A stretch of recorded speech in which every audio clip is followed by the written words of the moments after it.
Programme में एक फिर से खुश आमदीद कहना चाहती होती हूँ। Today is Thursday and every Tuesday को हमारे साथ हुआ करते हैं जनाब फ़याज़ विलाना साहब। फ़याज़ विलाना साहब आज की पाकिस्तान की सूरत हाल पे भी आज का तबसरा पेश करेंगे और जो हमें ख़बरें नज़र आ रही हैं उनकी बैकग्राउंड के बारे में ज़रूर बात करेंगे। विलाना साहब सबसे पहले तो खुश आमदीद कहना चाहती हूँ। अस्सलाम वालेकुम सर, कैसे हैं आप? वालेकुम अस्सलाम। आपका प्रोग्राम देखने और सुनने वालों को भी मेरी तरफ से अस्सलाम वालेकुम। अल्हम्दुलिल्लाह, आपकी दुआ चाहिए। सर आज सबसे पहले तो इलेक्शन कमीशन के हवाले से कि उन्होंने JUI और जमात इस्लामी और मुस्लिम लीग तहरीक इंसाफ को मिलाया और तहरीक इंसाफ की जिन लोगों से मुलाकात की, डॉक्टर बाबर आवान हैं और 3-4 लोग हैं जिनको स्काइप लिंक के ज़रिए उन्होंने बात की, JUI से बात की। तो उसके बाद उन्होंने जब राय ली की तो हर एक ने यही कहा है कि 60 से 90 डेज़ में इलेक्शन होने चाहिए और इलेक्शन कमीशन ने उसके बाद प्रेसिडेंट अलवी को ख़त लिख मारा है कि जी मुलाकात का तो कोई फ़ायदा नहीं है, और आर्टिकल्स का रेफरेंस देते हुए उन्होंने कहा है कि जी आप नहीं, हमारे पास इलेक्शन कमीशन के पास पूरा इख्तियार है कि हम जो तारीख मुनासिब होगी वो देंगे। तो कुछ फरमाएंगे इसके बारे में? जैसे में हमारे जो PDM वाले दोस्त हैं ना, ये दोनों तरफ खेल रहे हैं। ये अवाम की नज़रों में जमहूरियत पसंद भी बनना चाहते हैं और अंदर अंदर से ये दूसरी तरफ भी खेल रहे थे। जानबूझ के इन्होंने इलेक्शन कमीशन ऑफ पाकिस्तान को डील दी है। जब इन्होंने अपने इक़्तिदार के आखिरी 1 हफ्ते में, 2 हफ्ते में, 10 दिनों में जो इन्होंने धड़ाधड़ कानून पास किए हैं, उसमें जब इन्होंने अपने हाथ काट के चीफ इलेक्शन कमिश्नर के हाथ में दे दिए हैं कि तुम्हारा सारा इख्तियार है, ताकि सदर पाकिस्तान के इख्तियारात भी जो हैं वो भी उनके हवाले कर दिए हैं, तो अब चीफ इलेक्शन कमिश्नर के पास जाके ये कहना, उनसे मिलना और बाहर निकल के मीडिया के सामने ये स्टेटमेंट देना, हाफिज अब्दुल्ला साहब हों, गफूर हैदरी साहब हों या बाकी जो लीडरान हों PDM के, अब ये बाहर निकल के ये कहना, ये तो बेवक्त की रागनी अलापने वाली बात है। इसका तो अब कोई फायदा नहीं है। लेकिन वो ये समझते, ये भूल जाते हैं ये बात करते हुए कि आज का दौर जो है ये मुख्तलिफ दौर है। आजकल लोगों ने क्लिप्स संभाल के रखे हुए होते हैं, सोशल मीडिया पे आपके क्लिप्स चल रहे हैं, सोशल मीडिया पे वो सारी चीजें महफूज हैं, और एक छोटा सा फोन जो है अगर 120 गीगाबाइट की मेमोरी वाला भी हो तो उसमें भी हजारों नहीं लाखों डॉक्यूमेंट जो है सेव हो जाते हैं। अब हर चीज लोगों के फोन पे, लोगों के हाथ पे है, लोगों की हाथ की हथेली पे है।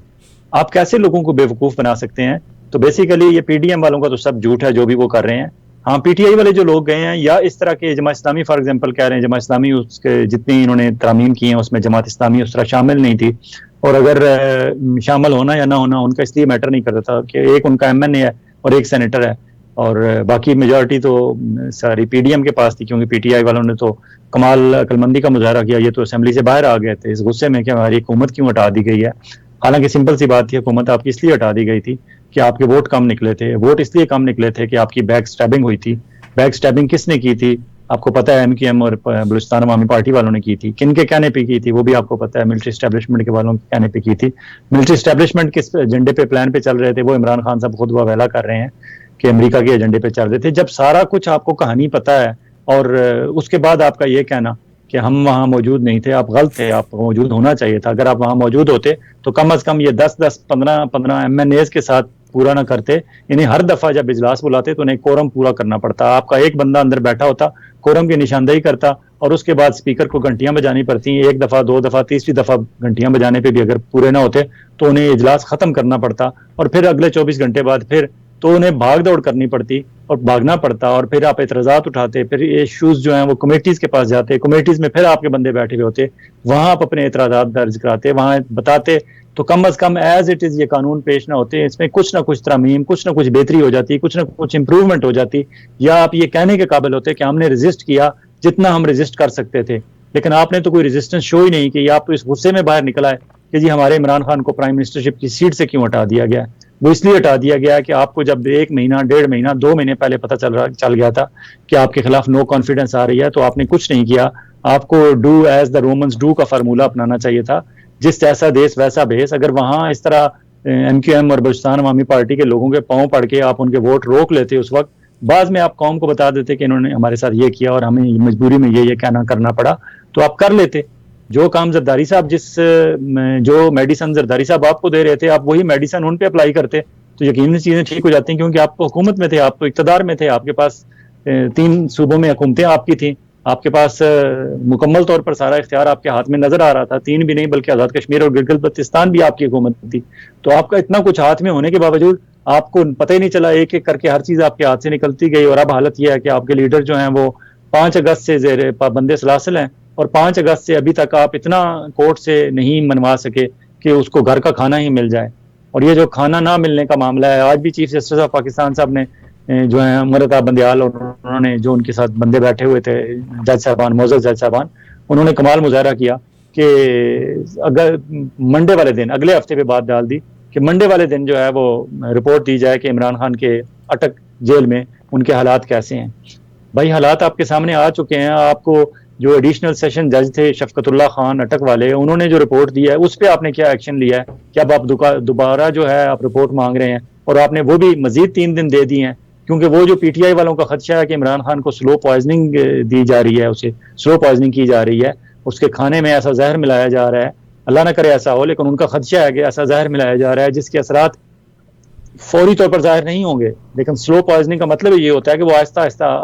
अमल करती है बंदे की बॉडी पे, तो उसका असर कहीं 4-6 महीने बाद जाहिर होगा, जब इमरान खान बाहर होंगे, और फिर आप किसी पे इल्जाम भी नहीं लगा सकेंगे। तो 5 अगस्त से लेकर अगर अभी 23 अगस्त तक कुछ नहीं हो सका, तो शायद 3 दिन और उन्होंने मांगने वालों ने मांग लिए हैं, और चीफ जस्टिस ऑफ पाकिस्तान साहब ने बड़ी हंसी खुशी 3 दिन और दे दिए हैं। अब मंडे को रिपोर्ट पेश होगी कि उनके जेल में हालात कैसे हैं। हालांकि जो लोग उनसे मिल के आ रहे हैं, चाहे वो उनकी बेगम बुशरा बेगम हो, चाहे लतीफ कोसा उनके वकील हो, चाहे बाबर अवान उनके वकील हो, चाहे उससे पहले शेर अफजल मरवत मिल के आए और नईम पंजोता मिल के आए, जितने वकील मिल के आए हैं अब तक, बाहर आके उन्होंने बताया कि उनके हालात ठीक नहीं है, और वो एक्स प्राइम मिनिस्टर के शायान शान नहीं है वो सेल जिसमें रखा गया है उन्हें। अब तक आपने कोई एक्शन नहीं लिया और आप ढील दिए जा रहे हैं। हत्ता के घर का खाना तो आप अटक जेल में पहुंचाया जा सकता था, आपने घर के खाने तक के अहकामात नहीं सादर किए। तो फिर लोग ये कहने में हक बजानिब हैं कि चीजें सारी जो हैं वो कहीं ना कहीं से मुकमुका हो गया है। फॉर एग्जाम्पल ख्वाजा हारिस बहुत बड़े लॉयर हैं, लेकिन ख्वाजा हारिस को भी किसी ने रोका है, और ये वही ख्वाजा हारिस हैं जिस दिन इमरान खान को सजा होनी थी उस दिन 12 बजे उन्होंने वहां पेश होना था, वो 12:30 पेश हुए थे, और 12:15 पे उनका अली बुखारी उनका असिस्टेंट था, लीगल असिस्टेंट, वो इस्लामाबाद हाई कोर्ट में किसी ऑफिस में वहां डॉक्यूमेंट लेने गया, और वहां से कोई नामालूम अफराद ने उसे अगवा कर लिया, और फिर उसका कई घंटे तक पता नहीं चला। उसके बाद जो शुएब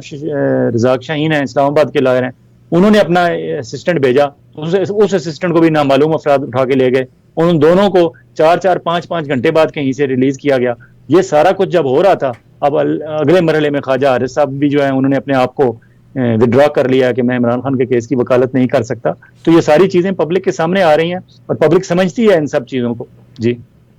बहुत शुक्रिया सर। आपने जब एक बात कही, और रहना इसी एक मुल्क में ही है जहां आपने निशानदेही करी थी कि बहुत बड़ी गलती थी, अगर रजीम चेंज हो गया था तो जहर का तरियाक हुआ करता होता है, तो अपोजिशन में बैठ जाते। रहना तो एक मुल्क में है ना। अगर कल कना को आपकी मुस्लिम लीग नून या पीपल्स पार्टी ये कहती है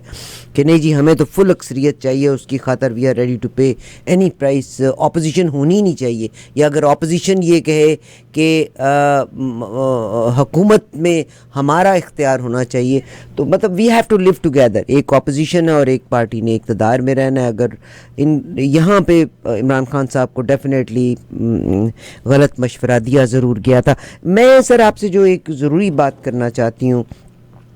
इमरान खान साहब के दौर में भी ब्यूरोक्रेसी ने इमरान खान साहब का साथ नहीं दिया था। वो 3.5 साल अगर मुश्किल थे, तो अगर आप याद करें तो ब्यूरोक्रेसी जो थी वो रोड़े अटका रही थी, और ज़ाहिर है जब कहा जाता है कि हाँ वो गलतियाँ उनसे हुई, बुज़दार साहब की एक बहुत बड़ी गलती थी। आज प्रेसिडेंट अलवी को टफ़ टाइम देने के लिए जो हुकूमत और हुकूमत के साथ के अरकान हैं, कभी उसको बूढ़ा कहते हैं, कभी उसको बूढ़ा खोसट कहते हैं, कभी उनको 84 ईयर्स का कहते हैं, मगर आज आप देखिएगा कि उन्होंने वक़ार अहमद की पोजीशन को इस्टेब्लिशमेंट को वापस किया, जिसके बाद पूरी की पूरी ब्यूरोक्रेसी एक पेज के ऊपर आ गई है। हुमैरा साहिबा को नामज़द किया गया था, उन पे उन्होंने भी इनकार कर दिया है कि मैं इस पोजीशन पे काम ही नहीं कर सकती, क्योंकि 2 बिल्स जो वापस हुए हैं वो कोई आपसे शेयर करेंगे ये क्या हो रहा है अब? It's to disgrace one office और डिसरिस्पेक्ट वन ऑफिस, कि आपके अमले में कोई काम ही नहीं कर रहा। जिस बंदे को आपने फायर किया है वही आपके ऊपर मुसल्लत कर दिया गया, वक़ार अहमद ही। तो व्हाट वुड ये हमारी मिलिट्री एस्टेब्लिशमेंट के लिए सारा चैलेंज बना हुआ है, या उन्होंने खुद अपने लिए बनाया हुआ है। गैर जरूरी तौर पर जब ये समझ गए हैं, सारे सर्वेज उनके सामने आ गए हैं कि पब्लिक इमरान खान के पीछे है, और दूसरा इमरान खान को अब तक ज़ाहिर है वहां से लम्हा बलम्हा उन्हें रिपोर्ट आ रही है। आज भी बाबर अवान जब वहां मिल के बाहर निकले हैं तो उन्होंने कहा है कि मेरा पैगाम ये है कि मैं खड़ा था, मैं खड़ा हूं और मैं खड़ा रहूंगा। अगर वहां के इस तरह के आपको सेंटीमेंट्स इमरान खान के बाहर आ रहे हैं, और यकीनन ये तो वो हैं जो बाहर आके बोल रहे हैं, बहुत सारे ऐसे लोग इमरान खान से वहां मिल रहे होंगे अंदर मुख्तलिफ रूपों में, चाहे उनमें वहां कोई क्लीनिंग वाला अमला है, चाहे वहां कोई डॉक्टर उन्हें चेक करने जाता होगा, चाहे कोई और साइकेट्रिस्ट जाता होगा, चाहे jailer superintendent deputy superintendent jail ही जाता होगा, या कोई और एडिशनल डिस्ट्रिक्ट सेशन जज थे वो थे, या जितने भी लोग इमरान खान से ऑब्वियसली जिन लोगों ने उन्हें बिहाइंड द बार किया है या जिस वजह से किया है, जैसी भी अफरा तफरी में उन्हें सजा सुनाई गई है, तो उनका कुछ मकसद है वहाँ उन्हें बिहाइंड द बार करने का। तो यकीनन उनसे मुख्तलिफ हवालों से राब्ते हो रहे होंगे, उनसे हल्की फुल्की बात करके चेक किया जा रहा होगा कि मेंटली वो बंदा कहाँ खड़ा है। वो बंदा अब तक उन्हें रिपोर्ट्स ये मिल रही होंगी कि बहुत स्ट्रांग है, अभी तक उसकी दिल नहीं टूटी, अभी तक वो खड़ा है और अभी तक वो कह रहा है कि मैं जहाँ हूँ, जिस हाल में हूँ, मैं ओके हूँ, मुझे अब दाल दें, रोटी दें, साग दें, मुझे सी से डी ग्रेड में ले जाएं, किसी और इससे भी लोअर लेवल की आपके पास जेल है उसमें ले जाएं, मैं अपने मौकफ से पीछे हटने वाला नहीं।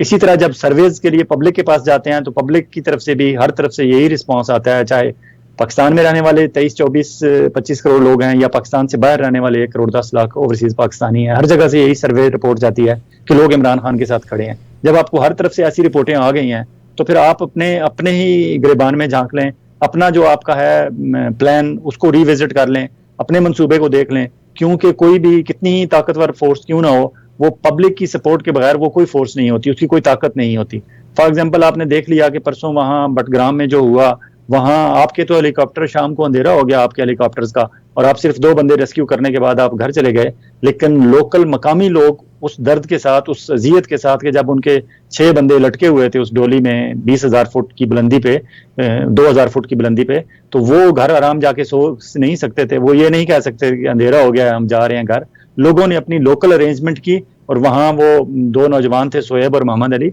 उन्होंने जाके अपनी जान पे खेल के उन सबको रेस्क्यू किया। और आज डिटाई देखें हमारे केयर टेकर प्राइम मिनिस्टर साहब की और उनकी टीम की, कि फौरी तौर पर प्राइम मिनिस्टर ऑफिस में या प्राइम मिनिस्टर सेक्रेटरीट में बड़ा सा एक पीछे फ्लैक्स लगा के वहां उन फौजी अफसरान को जो रेस्क्यू टीम में शामिल थे उनके लिए खराज तहसीन, तकरीब तहसीन जो है वो वहां मुनक्किद की गई और उनको सर्टिफिकेट दिए गए। और अब पता नहीं आइंदा 14 अगस्त और 23 मार्च को और क्या क्या उन्हें अवार्ड और एजाज दिए जाएंगे, लेकिन कोई उनसे ये नहीं पूछता कि भाई आपने पहले 5 घंटे जाया क्यों किए थे ड्यूरिंग द प्लानिंग, और अगर उन आम मकामी लोगों ने ही करना था तो उन मकामी लोगों से आपने दिन की रोशनी में क्यों नहीं करवा लिया था, आपने इतने घंटे ये काम को लंबा क्यों किया, और आप तो सिर्फ 2 बंदे रेस्क्यू कर सके थे, लेकिन तकरीब इनके इतने बड़े उनके शान शान हो रही है जैसे उन्होंने पता नहीं क्या कुछ कर लिया हो। आपने अच्छा काम किया, बहुत अच्छी बात, आपने अपना एक जिम्मेदारी शो की, बहुत अच्छी बात, लेकिन अल्टीमेटली हीरो आप नहीं है, आप एक दूसरे दर्जे के हीरो हो सकते हैं। पहले दर्जे के हीरो वो मकामी शहरी हैं जिन्होंने 6 बंदे रेस्क्यू कराए हैं, और कोई उनके हाथ में कुछ नहीं था, उनके पास कोई इक्विपमेंट नहीं था, उनके पास कोई फंड्स नहीं थे, उनके पास कोई डिस्ट्रिक्ट एडमिनिस्ट्रेशन उनके हाथ में नहीं थी, उनके हाथ में कुछ नहीं था, सिर्फ एक अल्लाह का तवक्कल था और उनका अपने आप पे यकीन था और उनकी एक्सपर्टीज थी, और वो जो लोकल फोक विजडम होता है वो था, वो अप्लाई करके उन्होंने 6 बंदों को रेस्क्यू कराया। आपने 2 बंदों को रेस्क्यू कराया, आपके जो हमारे SSG के मेजर जनरल आदिल साहब थे उस समेत आपकी पूरी टीम थी, आपके पास सारे रिसोर्सेज थे, आपके पास हेलीकॉप्टर थे, आपके पास डिस्ट्रिक्ट एडमिनिस्ट्रेशन थी, आपके पास हर वो चीज दस्तयाब थी जो हो सकती थी पाकिस्तान में अवेलेबल। आप 2 को आपने रेस्क्यू किया, लेकिन आपने तकरीब बहुत बड़ी कर ली। अब उस तकरीब करने की वजह से उन्होंने ये भी नहीं सोचा कि इसका बाहर जाके ये जब खबर छपेगी टेलीविजन पर, अखबारों में, जब टेलीविजन पर नशर होगी, अखबारों में छपेगी, तो लोग किस तरह रिस्पॉन्ड बैक करेंगे। तो ये कोई तवाज़न होना चाहिए आपके कामों में, आपकी चीज़ों में,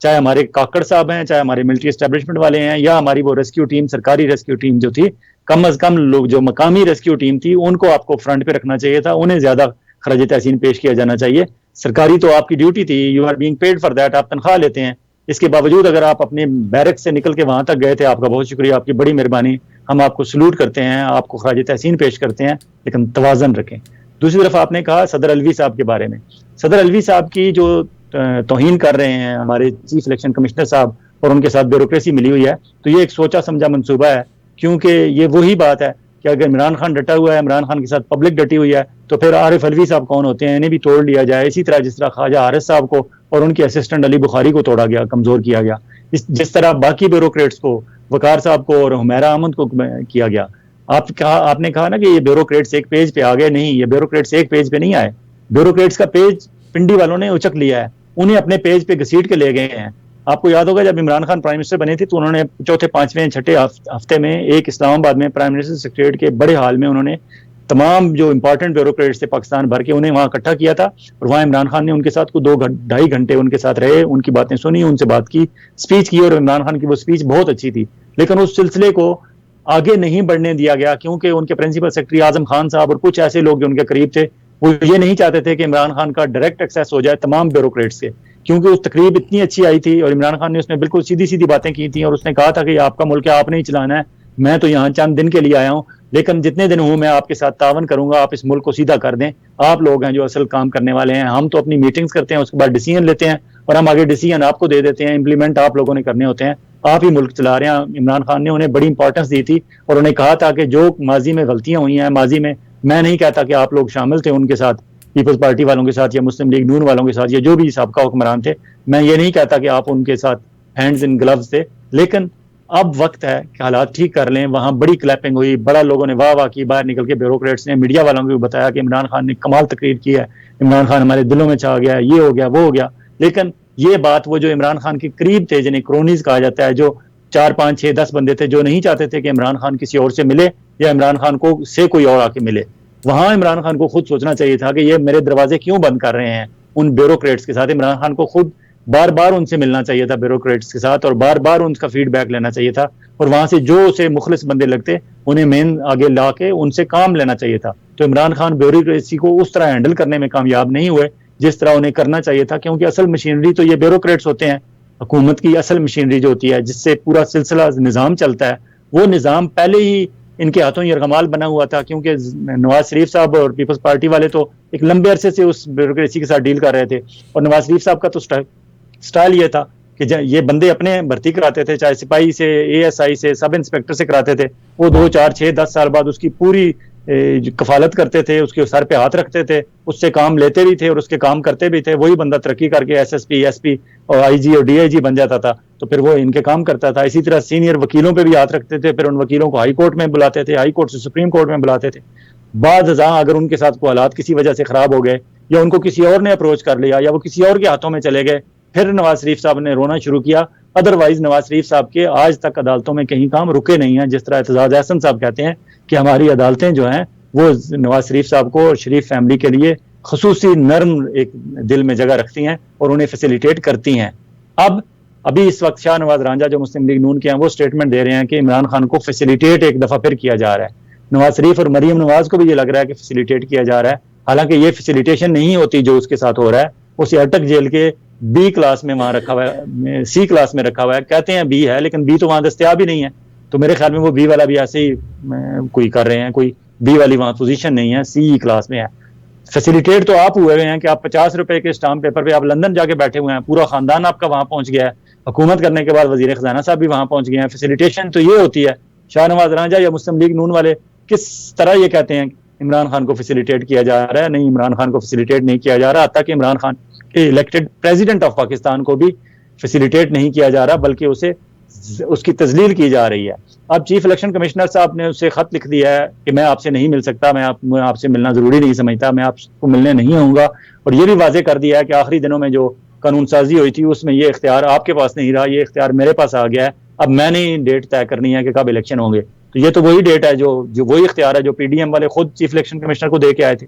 अब सोचने की बात यह है कि आप सदर पाकिस्तान, इलेक्टेड सदर पाकिस्तान है, पाकिस्तान का मुंतखब सदर है, उससे तो आप मिलने के लिए तैयार नहीं है, लेकिन अमेरिकन एम्बेसडर जब आपको कहता है तो आप फौरन दरवाजे खोल लेते हैं और अमेरिकन एम्बेसडर आपसे आके मिलता है और आपको अमेरिकन एम्बेसडर आके सबक देता है कि जी पाकिस्तान में जमहूरियत के लिए ये करना चाहिए और इलेक्शन टाइम पे होने चाहिए और ये वो, आप उसकी पूरी लेक्चर, उसकी पूरी तकरीर सुन लेते हैं। आपका शायद वो आका है, लेकिन आप इसकी जो इलेक्टेड प्रेसिडेंट ऑफ पाकिस्तान है उसकी ये बात भी आप सुनने के लिए उसके रवादार नहीं है। उन्होंने आके आपको क्या कहना था कि आप जो है कानून से हटके इलेक्शन करा दें। उन्होंने आपसे यही बात करनी थी कि वक्त पे इलेक्शन करा दें, इलेक्शन वक्त की जरूरत है और अवाम आपकी तरफ देख रहे हैं, यही बात आपने करनी थी, लेकिन आपने इतनी बात सुनना भी बर्दाश्त नहीं की। हाँ, अगर हुकूमत पाकिस्तान ये समझती है कि एक फॉरेन एम्बेसडर या फॉरेन हुकूमत का कोई नुमाइंदा जो इस्लामाबाद में बैठा हुआ है वो हमारे आईनी इदारों के सरबराहान को आके लेक्चर दे सकता है, तो फिर ठीक है। जो अमेरिका में हमारे एम्बेसडर हैं, मसूद खान साहब पता नहीं अभी तक हैं या चले गए हैं,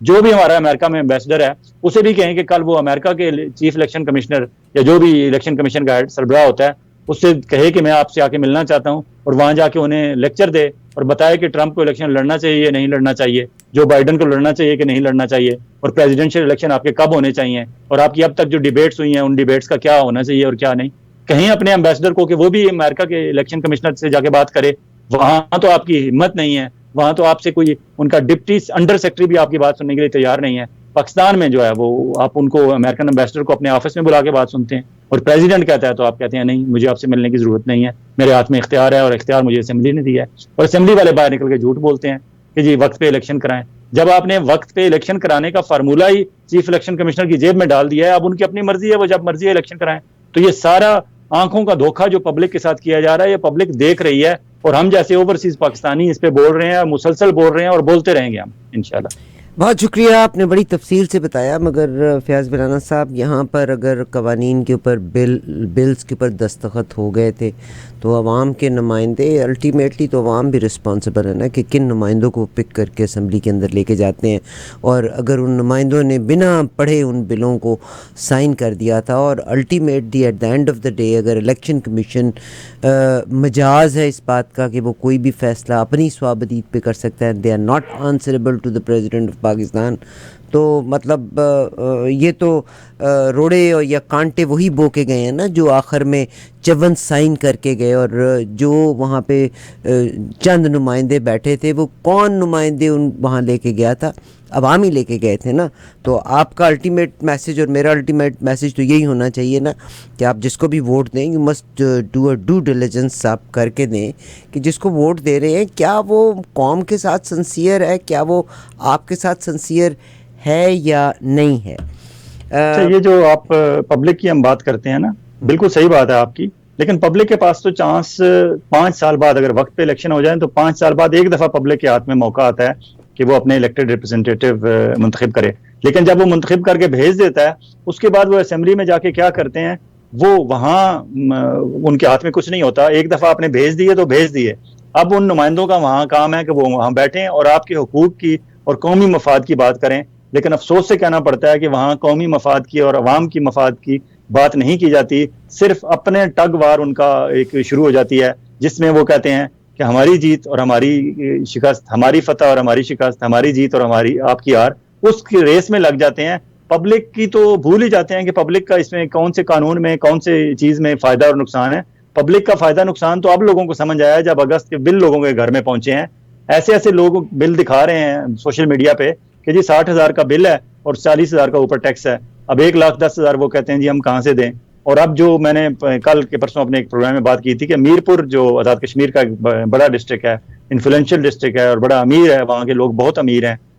लेकिन वहाँ की मसाजिद में ऐलानात हो रहे थे कि इलेक्शन इस दफ़ा हमने अगस्त के बिल आ गए हैं, हमने बिल जमा नहीं कराने, और अगर वापडा वाले हमारे शहर में आए तो उस नुकसान के जिम्मेदार खुद होंगे। ये मीरपुर शहर की बार एसोसिएशन, मीरपुर शहर की अंजुमन ताजरान और मीरपुर शहर के बाकी जो समाजी और सियासी तंजीमें हैं, उन्होंने मीटिंग करके ये फैसला किया है और उसके बाद अनाउंस किया है कि तमाम मसाजिद में ऐलान करा दिया जाए। मीरपुर की मसाजिद में ऐलान हो रहा है। अब मैंने सुना है कि बाकी डिस्ट्रिक्ट्स में भी मुख्तलिफ जगह पे ये मसाजिद में ऐलान होना शुरू हो गए हैं कि हमने इस महीने बिल नहीं देने। ये है सिविल नाफरमानी की वो तहरीक जिसका एहसास ही नहीं है हमारे हुक्मरानों को। वो सिर्फ इस चक्कर में पड़े हुए हैं कि इमरान खान को किस तरह नीचे दिखाना है, इमरान खान की पार्टी का इलेक्टेड प्रेसिडेंट उसको नीचे किस तरह दिखाना है, इलेक्शन को सबोटाज किस तरह करना है। और ये हमारे अनवारुल हक काकड़ साहब जो हैं वो डेली सुबह उठते हैं तो अपने पिंडी बॉय से पूछते हैं कि आज मैंने नाश्ता क्या करना है, आज दोपहर का लंच क्या करना है, रात का डिनर क्या करना है, और इस दौरान कौन कौन सी तकरीर पे मैंने कहाँ कहाँ जाके कौन सा फीता काटना है, कहाँ क्या तकरीर करनी है। इसके अलावा पब्लिक की तो किसी को एहसास ही नहीं है। अगर पब्लिक का एहसास होता तो ये जो मसाजिद में ऐलानात हो रहे हैं इस पे गौर कर लेते, वापडा वालों को बुला के पूछते कि हाँ भाई ये क्या आपने क्यों इतने ज्यादा बिल भेज दिए हैं, इसका कोई लोगों को रेस्क्यू करने का कोई प्लान है? मगर नो मेरा एक कंसर्न है, बिकॉज जिस पोजीशन पे हम बैठे हुए हैं ये सिविल नाफरमानी नहीं होनी चाहिए। आज तक बलूचिस्तान से आपने गैस लेके इस्तेमाल की, बलूचिस्तान की मादनियात को निकाल के इस्तेमाल किया। अगर ये भी है तो ये भी गलत है, और पंजाब और इस जगह के इलाके, और अगर ये लोग ये कर रहे हैं कि जी हाँ जी डैम हमारे हैं, बिजली बिजली हमारी वजह से है तो हमें छूट होनी चाहिए, तो फिर बलूचिस्तान की आपने सारी उम्र में गैस इस्तेमाल करके कर ली, ये भी गलत है। यानी हर इंसान में अगर आप फैसिलिटीज़ हैं तो कंट्री के एक हिस्से में अगर एक चीज़ पैदा की जाती है दूसरे हिस्से में इस्तेमाल की जा सकती है, हो सकता है दूसरे हिस्से में जो पैदा, ये भी हम जो प्रमोट कर रहे हैं दैट इज़ रॉन्ग कि अगर एक हिस्सा उस चीज़ को पैदावार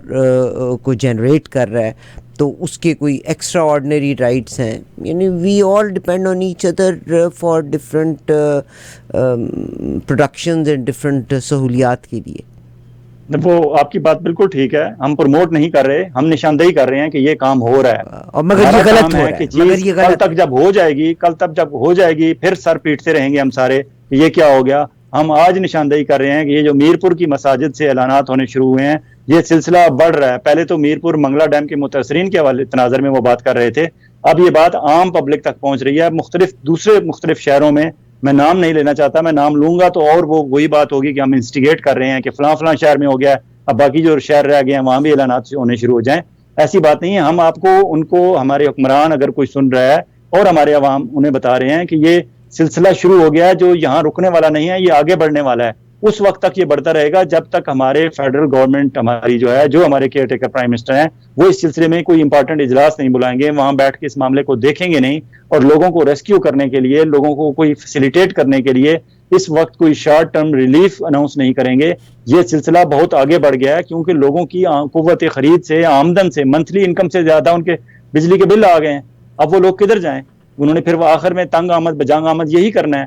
और फिर एक और बात है, हमारे यहाँ बहुत सारी चीजें हो जाती हैं, हम गौर नहीं करते। गौर करने के लिए क्यों नहीं करते? क्योंकि हम मीडिया वाले सोए हुए हैं। हम मीडिया वाले भी या तो राइट पे चले जाते हैं या लेफ्ट पे चले जाते हैं, दरमियान में से, हम में से कोई भी बंदा दरमियान में बैठ के बात करने के लिए तैयार ही नहीं है, क्योंकि वो समझते हैं कि दरमियान में जब आप बात करेंगे तो आपको कोई रिवार्ड नहीं मिलेगा। मैं थोड़ी सी तनकीद शुरू करूं पीटीआई वाले, तो हमारा जहां जहां ये शेयर होता है प्रोग्राम सोशल मीडिया पे, नीचे पीटीआई वाले गालियां देना शुरू कर देते हैं कि जी ये क्या हो गया, और लोग कहते हैं कि समझ नहीं आती कि फयाज वलाना इधर है या उधर है। भाई मैं ना इधर हूं ना उधर हूं, मैं पाकिस्तान की तरफ हूं। अगर आप पाकिस्तान की तरफ हैं तो प्लीज हौसले से मेरी बात सुने, क्योंकि आसमान से उतरा हुआ ना इमरान खान है, ना नवाज शरीफ है, ना आसिफ जरदारी, कोई भी लीडर आसमान से नहीं उतरा हुआ। उन्हें प्लीज जमीनी मखलूक समझें, उन्हें हम में से ही समझें, वो आप में से ही हैं। आपने उन्हें लीडर बनाया है तो वो लीडर हैं। आप अगर उन्हें खुदा बनाएंगे तो वो फिर खुदा ही बन के आपके सामने आएंगे। प्लीज लीडरों को लीडर ही समझें, और जब हम तारीफ करते हैं तो उसे आप खुशी से कबूल करते हैं, तो तनकीद को भी खुशी से कबूल किया करें।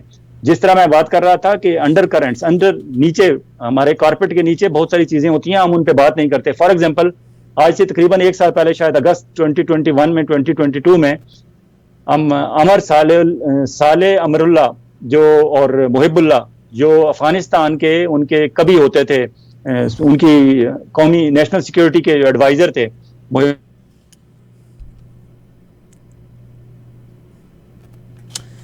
We are disconnected technical. जी आपकी आवाज़ कट गई थी।